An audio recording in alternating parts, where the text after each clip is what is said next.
আসসালামু আলাইকুম। আশা করছি সকলে ভালো আছেন। আমার আরেকটি নতুন ভিডিওতে আপনাদেরকে জানাই স্বাগত। আমি বের হয়ে পড়েছি, আমার এক বন্ধুর বিয়া খেতে যাচ্ছি। আমার স্কুল জীবনের বন্ধু, দীর্ঘ 13 বছর আমরা একসাথে পড়াশোনা করেছি। চলুন দেখি আপনাদের সাথে কতটুকু শেয়ার করতে পারি। বন্ধুর বিয়ের বউ ভাত খেতে গিয়েছিলাম কবি শেখ ফজলুল করিমের বাড়ি, যেখানে কাকিনা নামক স্থানে। ওদের বাড়ি মূলত লালমনিরহাটের প্রাণকেন্দ্রে স্টেডিয়াম পাড়ায়, তবে ওদের আদি বাড়ি হলো কাকিনায়। বিয়ের প্রোগ্রামটা ওখানেই করা হয়েছিল। শহর থেকে আমাদের জন্য একটু দূর হয়ে গেছেও বটে, তবে আমরা বাইকে করে বেশ আনন্দ মজা করতে করতেই পৌঁছে গেছি। এই তো দেখতে দেখতে চলে এলাম নামরি বাজারে। নামরি বাজারে এসে আমার জীবনে প্রথম দেখা গরুর গাড়ি, স্বচক্ষে গরুর গাড়ি দেখলাম। এর আগে আমি সামনাসামনি কখনোই গরুর গাড়ি দেখিনি, শুধু গরুর গাড়ির কথা শুনেছি। আমার দাদা বাড়িতেও নাকি গরুর গাড়ি ছিল, কিন্তু আমি দেখিনি। কিন্তু মহিষের গাড়ি ছিল, সেগুলো দেখেছি। তবে কালের বিবর্তনে গরু মহিষের যে গাড়ির বিশেষত্ব ছিল, কাঠের চাকার চারিদিক দিয়ে লোহার বেড়ি লাগানো ছিল, সেগুলো হারিয়ে গেছে। কাঠের চাকার পরিবর্তে এখন টায়ার ব্যবহার করা হচ্ছে।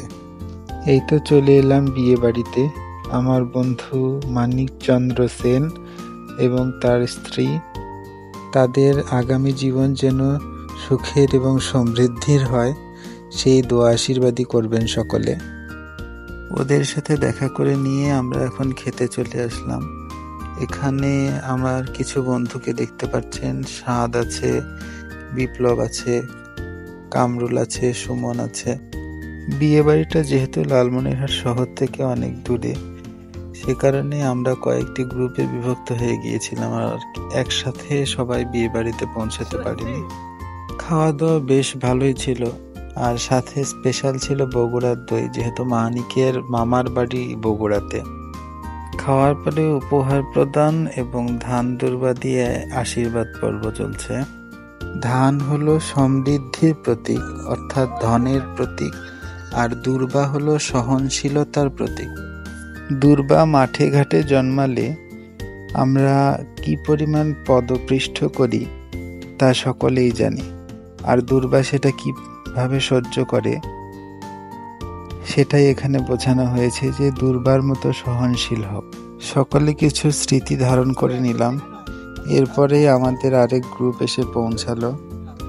এখন এরা খাওয়া দাওয়া করবে। এরপরে আমাদের ব্যাচের আরেকটি মজার পাবলিক এসে হাজির হলো। তুমি আমার সাথে ইয়া করো নাই কেন? তুমি আমার সাথে কমিউনিকেশন গ্যাপ করছো কেন? যেহেতু আমরা উত্তরবঙ্গের মানুষ, এখন শুধু দেখতে পারবেন তামাক আর তামাক। যেদিকেই তাকাবেন সেদিকেই দেখবেন তামাক। বিয়ে বাড়ি যেহেতু গিয়েছি, পান তো খেতেই হবে ভাই। বন্ধু সাগর ফোনে কথা বলছিল, আর আমি একটু ইয়ার্কি ফাজলামো করছিলাম। এটি চুই ঝালের গাছ। এইভাবেই ইয়ার্কি ফাজলামোর মধ্যে দিয়ে দিনটি ভালোই কাটলো। আজ তাহলে আসি, দেখা হবে অন্য কোনো ভিডিওতে।